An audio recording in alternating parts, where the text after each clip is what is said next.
Chapter 5, What If I Was Never Hit? I've written 8 pages of notes here, and there's quite a lot of ranting of personal stuff in here as well, so let's see how we go with this.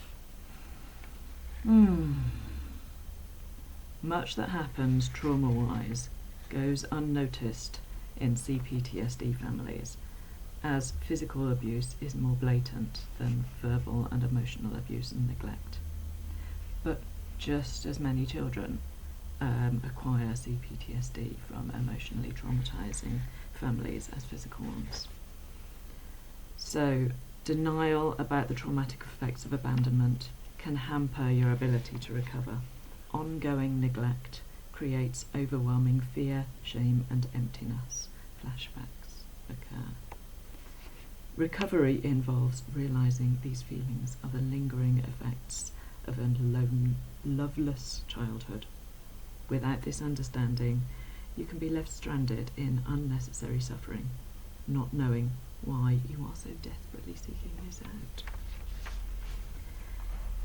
So, denial and minimization of neglect and abuse is like making light of childhood trauma. And deconstructing this is a lifelong process. To begin with, we need to recognise that what happened to us was abusive. And for me, this was when I was working in a school and had attended a safeguarding talk. It was just like, oh, okay. I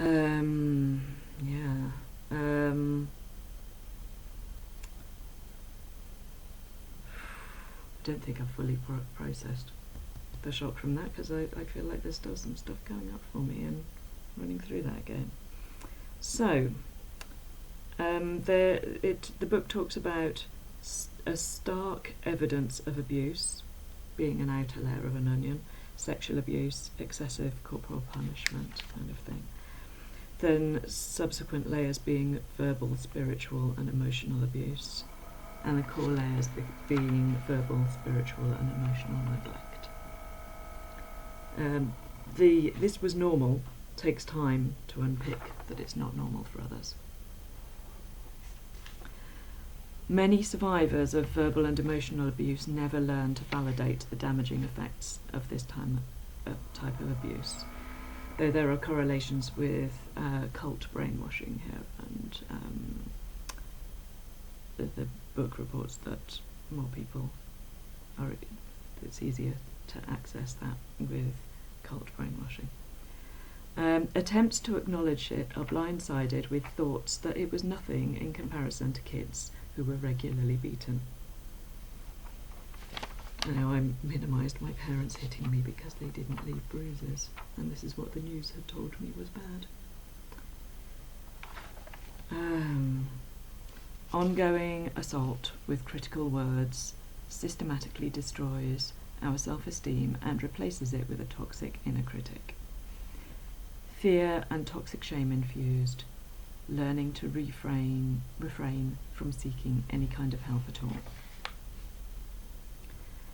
The book talks about the theoretical neurobiology of the critic, that self-attack becomes self-abandonment, unable to support yourself. The inner critic decimates that ability.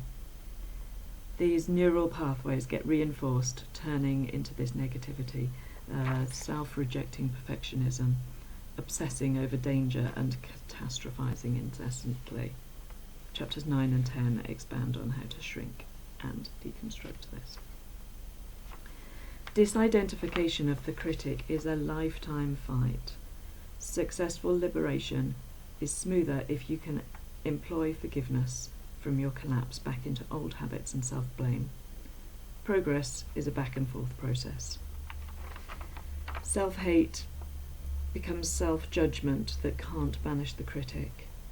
Emotional neglect alone can create a psyche-dominating critic. So, emotional neglect is a core wound in CPTSD. The minimisation of the damage caused by extensive denial caused by extensive emotional neglect is at the heart of the CPTSD denial onion. Our journey takes a huge leap when we are able to totally acknowledge what happened to us, how devastating it was to be emotionally abandoned.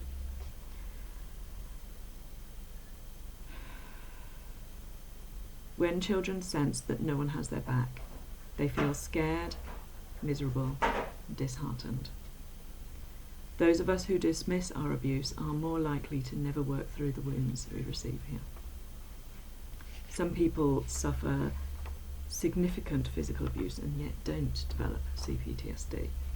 So there's something about this traumatic emotional neglect. It occurs when a child doesn't have a single caretaker they can turn to in times of need.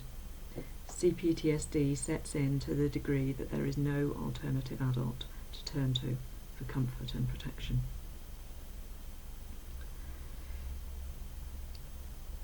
The book talks about failure to thrive and baby deaths, but that actually it's a continuum. It's not just the failure to thrive. The author writes that while babies need physical touch and nurturing to thrive, there's also this bit about gravitating towards lethal accidents. He talks of a client at 10 years old experiencing massive disappointment that she was still alive after she'd come through recovery from an accident.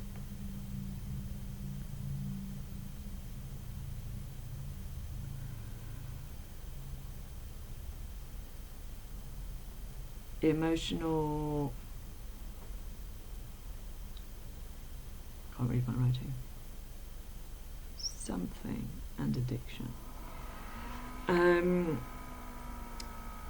Hunger, there we go, emotional hunger and addiction turns into an appetite for addictive substances or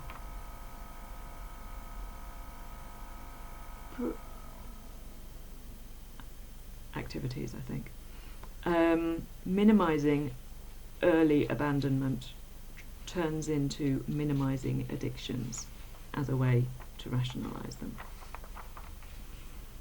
I've just put a note here about the book Recovery by Russell Brand. I found that an amazing book to read regarding addictions, one that I could get on board with. When survivors become able to see how self-destructive their addictions are, they're able to learn healthier ways of self-soothing.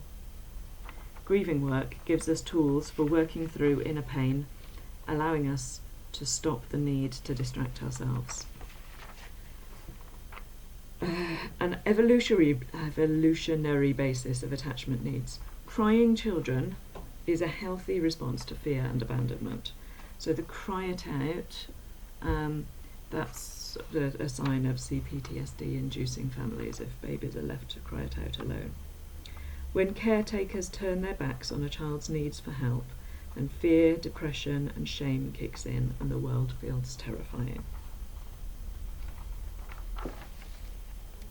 Wanting to ask for more time or energy from parents, noticing how they turn their backs, become angry, disgusted whenever anything is needed, be it attention, listening, interest or affection. Emotional neglect causes children to abandon themselves, to give up on the idea of creating a self. And I made a note of enmeshment trauma to maintain an illusion of connection with the parent. Self-abdication. The child learns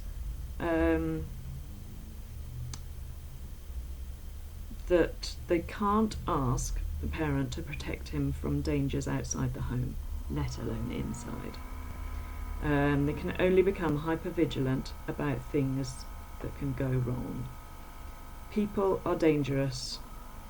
The author suggests that agoraphobia is actually a form of social phobia, a fear of going out in case you run into someone. Then it goes into abandonment, emotional and relational intelligence. So, de-minimizing emotional abandonment. Most people remember little before they were 4 years old, and this is when most of the damage has been done. The puzzle of de-minimizing is often solved when a critical mass of childhood reconstruction is reached. Real intimacy depends on us showing up in times of vulnerability.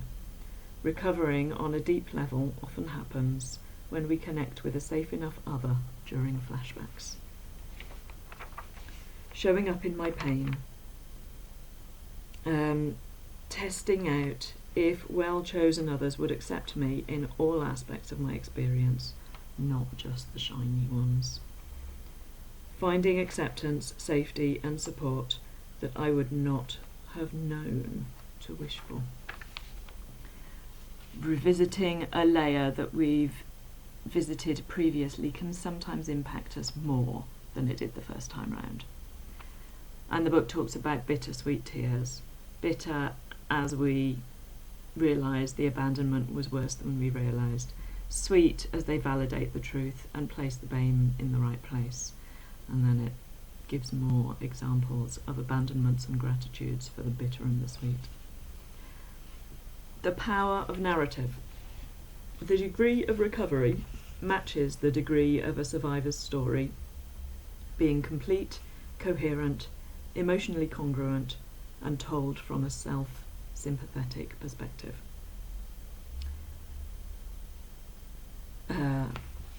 There's a quote, a card quote. Thanks, Mum, for only teaching me what was wrong with me.